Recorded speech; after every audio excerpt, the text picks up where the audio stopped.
Hello and welcome back to my channel K drama tales. तो friends, कैसे हैं आप सब लोग? I hope you all are safe and staying home.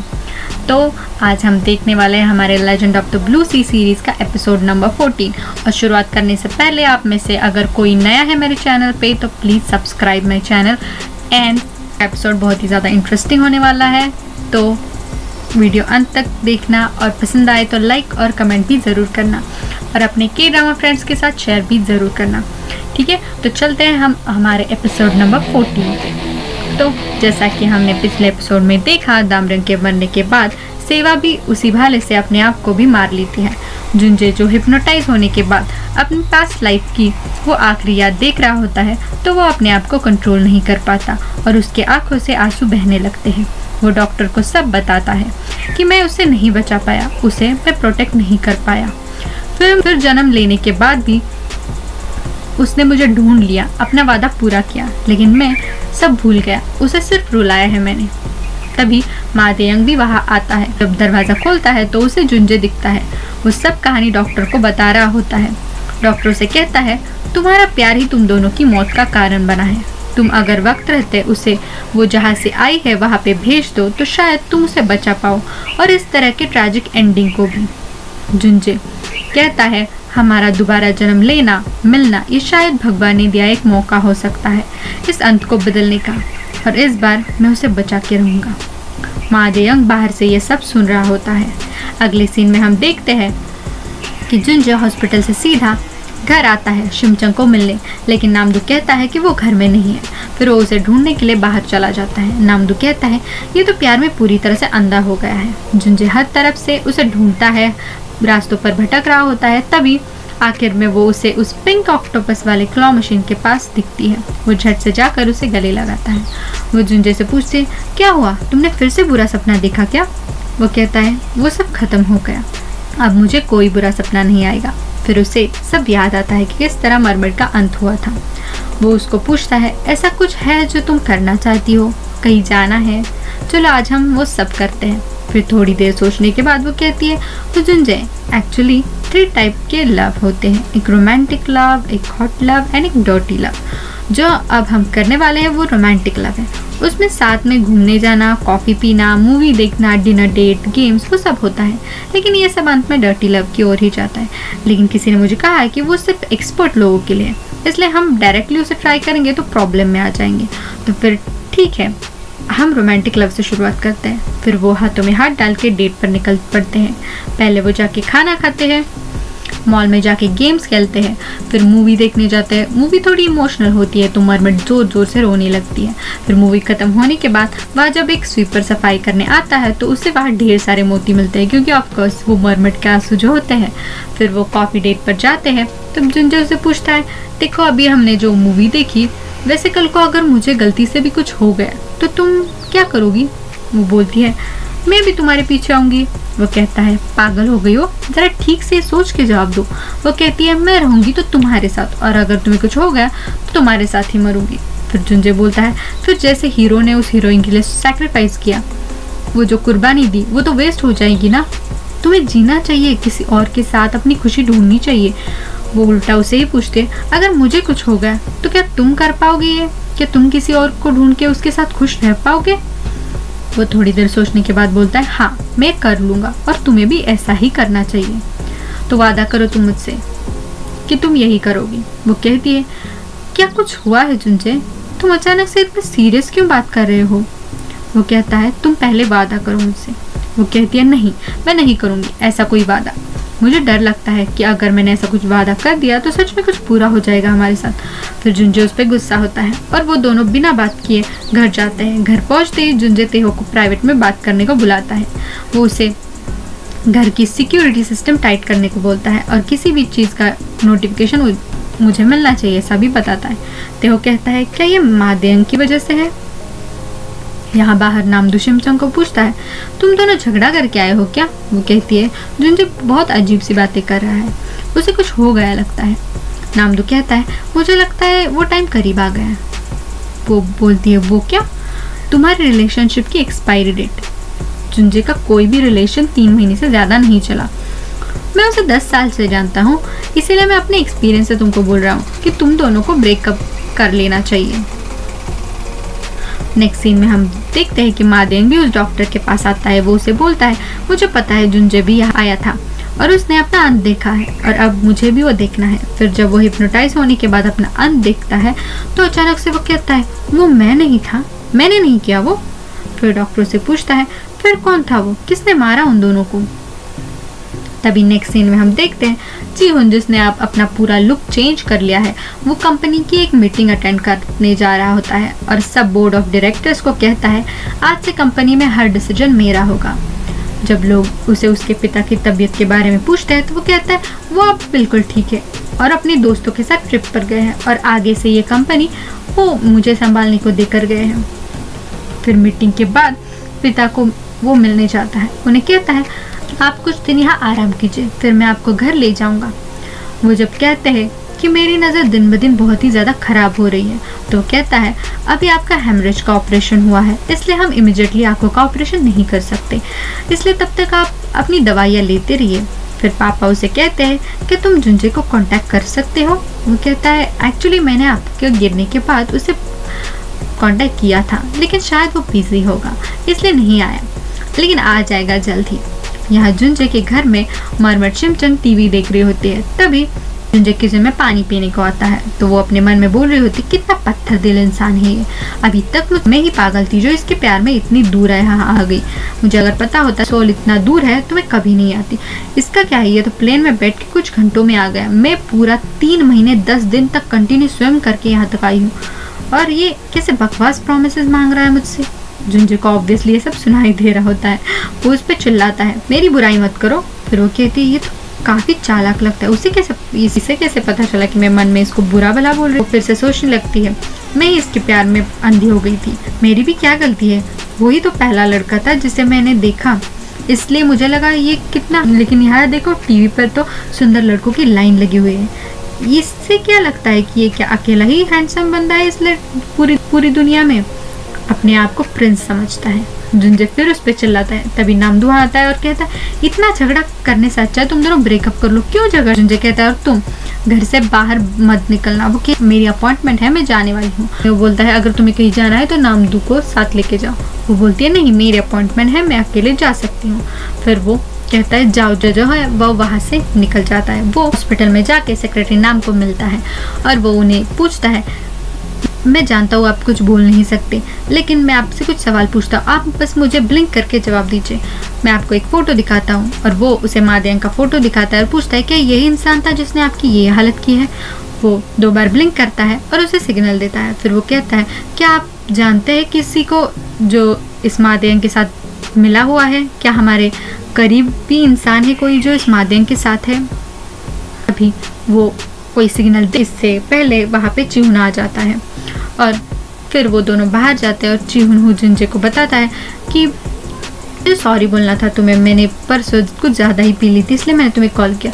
तो बोलता है मुझे तब वियर्ड लगा ही था कि इसका मतलब क्या है, तुम अपने पापा का ध्यान रखो, उन्हें प्रोटेक्ट करो। और मैं जुंजे पूछता है पापा की तबीयत कैसी है? वो कहता है हाँ वो अब ठीक है और ट्रिप पे गए और तुम्हें कल को शायद पता चले, लेकिन मैं तुम्हें बताना चाहता हूँ कि पापा ने अपनी पूरी जायदाद मेरे नाम कर। मैं उन्हें बोल रहा था कि आपको फिर से सोचना चाहिए जुंजे के बारे में, लेकिन उन्होंने मेरी नहीं सुनी। शायद तुम्हारी लास्ट टाइम की मीटिंग के बाद उन्हें बहुत हर्ट हुआ होगा।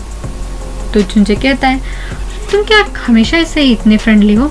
I mean, देखो अपने पापा को मैं खुद से हेट कर सकता हूँ, तुम्हें आग में घी डालने की कोई ज़रूरत नहीं है। अगर तुम ऐसे ही प्रिटेंड करते रहे तो मुझे ज़रूर लगेगा कि तुम्हारा कोई ना कोई मकसद है इसके पीछे। वो बोलता है नहीं ऐसा कोई बात नहीं है। फिर वो जा रहा होता है वहाँ से। तो वो पूछता है शिमचन क्या वो ठीक है?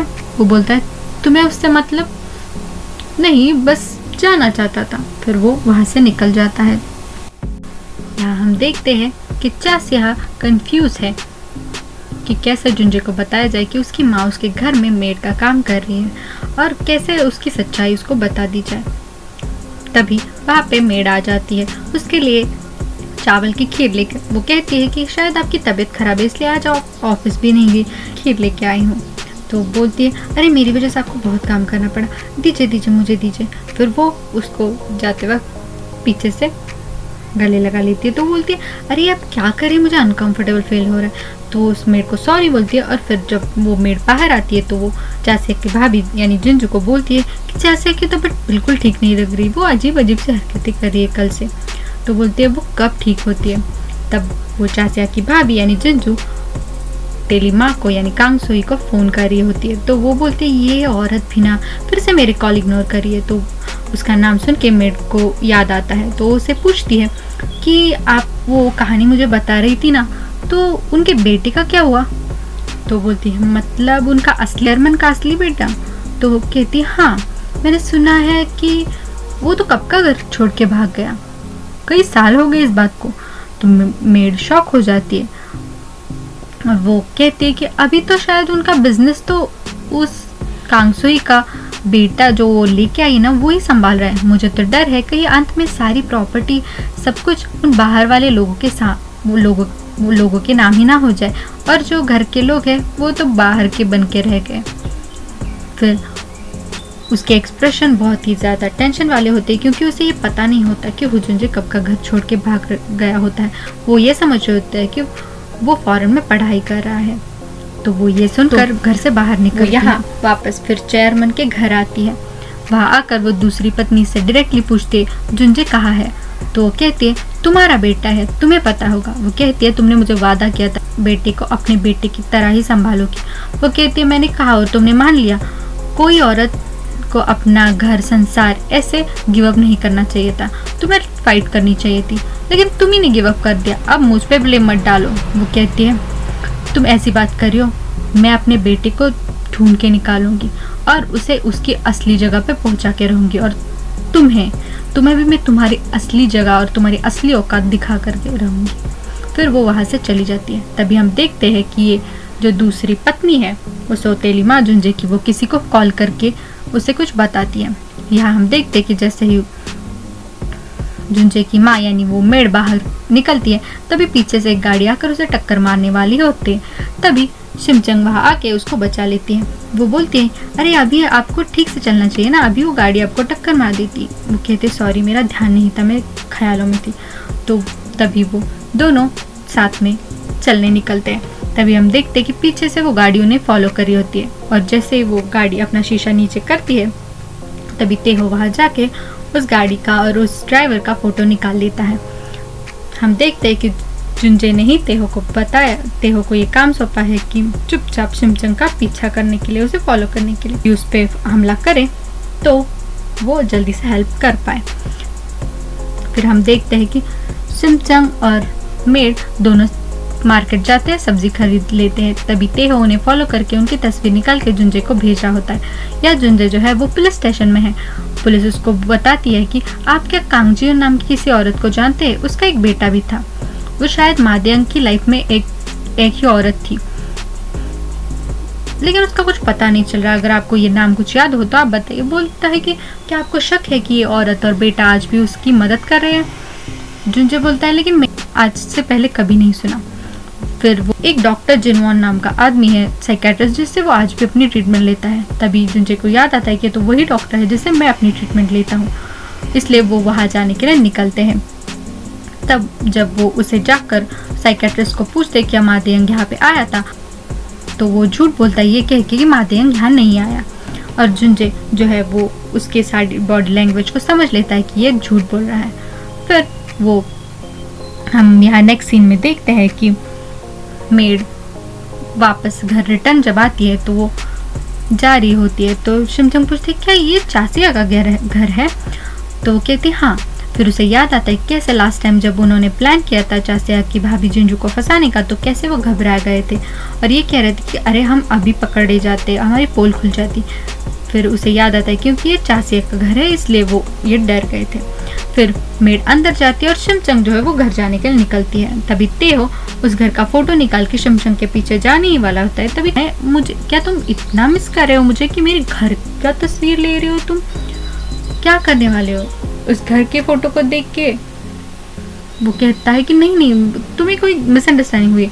वो बोलती है देखो मैंने तुम्हें कहा है ना मेरे दिल में तुम्हारे लिए कोई जगह नहीं है, तो इसलिए तुम ये सारे एफर्ट्स लेना बंद करो वो बोलता है कि अरे नहीं, मैं ये नहीं कर रहा था। तभी वो देखता है कि शिमचंग कब का आगे चली गई, तो बोलता है कि अरे मुझे कोई दर्द नहीं, मैं ठीक हूँ, ये कह के वो वहाँ से चला जाता है। फिर चाचा सोचते कहीं मैंने उसको कुछ ज़्यादा ही हार्शली नहीं बोल दिया। फिर वो शिमचंग को फॉलो करता है, लेकिन वो आगे चली गई होती है। फिर हम देखते हैं कि जुनजे जो है वो पुलिस को बोलती है कि आप आगे चली जाइए, मैं थोड़ी देर बाद आता हूँ। तो वो जाके प्राइवेटली उस साइकेट्रिस्ट को पूछता है, तो वो बताता है कि हाँ, मादियांग यहाँ पे आया था, कल ही आया था आपके जाने के बाद, और जिस तरह से आपने अपना अंत देखा उसने भी अपना अंत देखा, लेकिन वो कह रहा था कि वो मैं नहीं था, कोई और था। वो बोलता है, जुनजे कहता है क्या मतलब कोई और था, कौन था, किसने मारा हमें? वो साइकेट्रिस्ट कहता है कि ये तो उसने मुझे नहीं बताया, लेकिन शायद आपसे ही कहना चाहता हूँ कि आप उस लड़की को वो जहाँ से आई है वहाँ पहुँचा दीजिए, तभी वो सेफ रह पाएगी। बस आ रहे होते तभी उसे तेहो का मैसेज आता है ये कह के कि वो मेरे आंखों से ओझल हो गई, वो कहीं चली गई। फिर वो जल्दी से पुलिस को बोलता है कि जल्दी से गाड़ी फास्ट चलाइए, मुझे घर जाना है। वो कंटिन्यूअसली शिमचंग को कॉल कर रहा होता है, लेकिन यहाँ पे जब शिमचंग घर आती है तभी उसे एक कॉल आता है। वो जब उठाने जाती है तो वो कहती है हेलो जुनजे, तो उसे वो जुनजे का नहीं चिहुन का कॉल होता है। वो चिहुन उसको बोलता है कि मैं चिहुन बोल रहा हूँ, मैं आपके घर के पास हूँ, आपसे मिलने आया हूँ। तभी वो वहीं पे आए होते हैं, तो वो दोनों खाना खाने के लिए चले जाते हैं। फिर वो देखता है कि शिमचंग के मोबाइल के ऊपर कंटिन्यूसली जुनजे का फ़ोन आ रहा है, तो वो जानबूझकर फ़ोन को स्विच ऑफ कर देता है। फिर वो खाना खा के वापस घर आते हैं, तभी जुनजे वहाँ पे पहुँच जाता है। वो देखता है उन दोनों को साथ, तो वो जल्दी से उसे अंदर भेजता है। तो वो जल्दी से शिमचंग को अंदर जाने के लिए कहता है, और वो चिहुन को बोलता है तुम इससे दूर ही रहो। फिर हम देखते हैं कि वो जब अंदर आती है तो नामदो से पूछता है क्या हुआ, ये फिर से क्यों गुस्सा है? वो कहती है कि पता नहीं है, मैं अभी बस उसके भाई से मिली हूँ। तो वो कहता है उसका भाई, लेकिन वो दोनों तो कांटेक्ट में नहीं है। वो कहती है हाँ, मैं उससे मिली हूँ। फिर वो जब अंदर जाती है तो उसके सीने में दर्द होता है, और नीचे जुनजे ये सब सुन रहा होता है। वो कहती है क्यों मेरे हार्ट में दर्द हो रहा है, ये दिन हो गए मुझे पानी में जाके, क्या इसलिए मेरे सीने में दर्द हो रहा है? ये जुनजे सब सुन लेता है। फिर वो अगले दिन सबको बोलता है कि बस अब आप सबको बाहर जाना है, आज मैं चाहता हूँ कि हम सब बाहर जाए। वो कहता है क्यों निकाल रहे हो हम सबको बाहर? वो कहता है मैं हाउस का ओनर हूँ, तुम मुझसे सवाल नहीं कर सकते, मैं कह रहा हूँ ना सबको बाहर जाना है तो सबको बाहर जाना है। ऐसे करके वो तेहो और नामदो को घर से बाहर निकाल देता है, और वो भी खुद बाहर क्योंकि सब अब घर से बाहर चले गए, और क्योंकि रात को उसके सीने में दर्द भी हो रहा होता है। शिमचंग इस मौके का फ़ायदा उठा के फिर से स्विमिंग पूल में जाती है और स्विमिंग कर रहे होते, तभी नामदो वहाँ पे आ जाता है। और ये देख के नामदो को हाथ देख के शिमचंग बहुत ही ज़्यादा डर जाती है कि अभी उसका जो राज है वो खुल चुका है। वो कहता है अरे ये क्या पहन रखा है तुमने शिमचंग, अगर मैं होता तो मैं सोचता कि तुमने कौन सा कॉस्ट्यूम पहन रखा है, मैं तो थोड़ी देर के लिए सोच रहा था कि तुम तो एक मरमेड हो। फिर उसके दिमाग में आता है कि कैसे उस डॉक्टर ने उसको कहा होता है कि जो हड्डी 6 हफ्तों में नहीं जुड़ सकती वो इसकी 1 हफ्ते में जुड़ गई। फिर वो मोती, ये सब कुछ उसे याद आने लगता है कि वो कैसे स्ट्रांग है। फिर उसे आश्चर्य होता है कि सच में तुम एक मरमेड हो, अरे यार ये तो लॉटरी लग गई, हम लोग को जैकपॉट लग गया। फिर उसकी अब बातें समझ के शिमचंग बहुत डर जाती है। वो कहती है क्या तुम वो गाउन मुझे पास करोगे? फिर वो गाउन पहन के वापस ऊपर आती है तो उसके पाँव निकल आते हैं। वो कहता है क्या ऐसा होता है, पानी के अंदर फिन और बाहर आके वो टेल और बाहर आके पाँव, अरे यार ये बहुत अजीब है। फिर वो कहता है हमें तो लास वेगस जाना चाहिए, तुम्हारा शो करना चाहिए, द मरमेड शो, पैसा ही पैसा आएगा हमारे पास। शिमचंग बहुत डर जाती है, और उसकी वो ये जो लालच देख के वो समझ जाती है कि ये आदमी बिल्कुल भी भरोसे के लायक नहीं है। तो वो प्लान बनाती है उसकी मेमोरी इरेज करने का, और वो उससे शेक हैंड करने के बहाने उसकी मेमोरी इरेज कर देती है। फिर उसे याद आता है कि उसे हुजुंजे के बारे में पूछना चाहती है। वो फिर से उसकी याद वापस दिलाती है और उसे पूछती है क्या अगर हुजुंजे को तुम बताओगी मेरे बारे में मेरी सच्चाई? तो वो कहता है ज़रूर, ऑब्वियसली उसको तो पता होना ही चाहिए, और क्या जुंजे भी ऐसे तुम्हारी तरह रिएक्ट करेगा? अरे वो तो मुझसे भी ज़्यादा गया गुजरा है, वो तो डर के भाग जाएगा। फिर के बाद वो फिर से उसकी मेमोरी इरेज कर देती है। फिर वो शाम को जब खाना खा रहे होते हैं तो वो जुंजे के सामने बोलता है कि अरे कुछ तो है यार, मुझे याद नहीं आ रहा है, मैं कुछ तुम्हें बताना चाहता था लेकिन एक कुछ तो वर्ड है जो मुझे याद नहीं आ रहा है, जैकपॉट कुछ ऐसा ही है। तभी मरमेड अपने मन में बोल रही होती, क्या उसकी मेमोरी ठीक से गई नहीं क्या? मैं कई दिनों से पानी में थी, इसलिए क्या मैंने लैंड पे उसकी मेमोरी इरेज की, इसलिए कुछ कम तो नहीं हुआ? और जुंजे ये सब सुन रहा होता है, उसे एक आइडिया आ जाता है कि क्या हुआ है, तो जानबूझकर उसके सिर पे मारता है और कहता है क्या बकवास कर रहे हो, चुपचाप खाना खाओ और चलो यहाँ से। फिर बाद में चमचम उसको जुंजे को लेके अंदर जाती है। वो कहते क्या हुआ तुम्हें, तुम अभी मुझसे नाराज़ हो क्या? कब से मैं देख रही हूँ, तुम 2 दिन से मेरे से बात नहीं कर रहे हो। वो कहता है इसलिए तुम मुझे वादा करो, अगर मुझे कुछ हो गया तो तुम ठीक से रहोगी, तभी मैं तुमसे बात करूँगा। वो मन में बोलती है मैं नहीं कर सकती वादा, क्योंकि तुम जब तक ठीक हो तब तक मैं ठीक हूँ, जैसे ही तुम्हारी सांसें बंद हो जाएगी मेरा भी दिल धड़कना बंद हो जाएगा। जुंजे ये सब सुन लेता है। वो कहता है क्यों, क्या क्या हो रहा है तुम? वो बोलती है, फिर वो मन में बोलती है कि मैं जब पानी छोड़ के ज़मीन पे आती हूँ तो एक टाइम लिमिट के साथ आई हूँ, और उसी टाइम लिमिट तक अगर तुमने मुझसे प्यार नहीं किया तो मेरा दिल का हमेशा हमेशा के लिए बंद हो जाएगा। जब आपका लवर आपको छोड़ के चला जाता है तो आप ज़्यादा देर तक जी नहीं पाते, इसलिए जब तक तुम्हारी सांसें चल रही है तब तक ही मैं जी पाऊँगी, मेरे पास तुम्हारे अलावा जीने का कोई ऑप्शन नहीं है। फिर ये सुनने के बाद जुंजे कहता है क्या क्या तुम मरने वाली हो? मरमट कहती क्या तुम्हें सुनाई दिया मैंने क्या बोला? वो इम्पोर्टेंट नहीं है, मुझे बताओ क्या तुम मरने वाली हो? वो बोलती है कब से सुन सकते हो तुम ये सब? वो बोलता है क्या हार्डवा होने वाला है, तुम मुझे बताओ तुम क्या बोल रही हो, क्या तुम मरने वाली हो? बस यही हमारा 14th एपिसोड ख़त्म हो जाता है। तो आगे क्या होगा, क्या जुंजे को ये सच्चाई पता है? ये सुनने के बाद शिमचंग नाराज़ हो जाएगी? क्या दोनों में सुलह हो पाएगी? कौन है जिसने हमारे दामरिंग और सेवा को मारा है? इन सारे सवालों के जवाब हमको आने वाले एपिसोड में मिल जाएंगे। तब तक बने रहिए मेरे साथ मेरे चैनल के ड्रामा टेल्स पे, और stay safe and take care. Thanks for watching.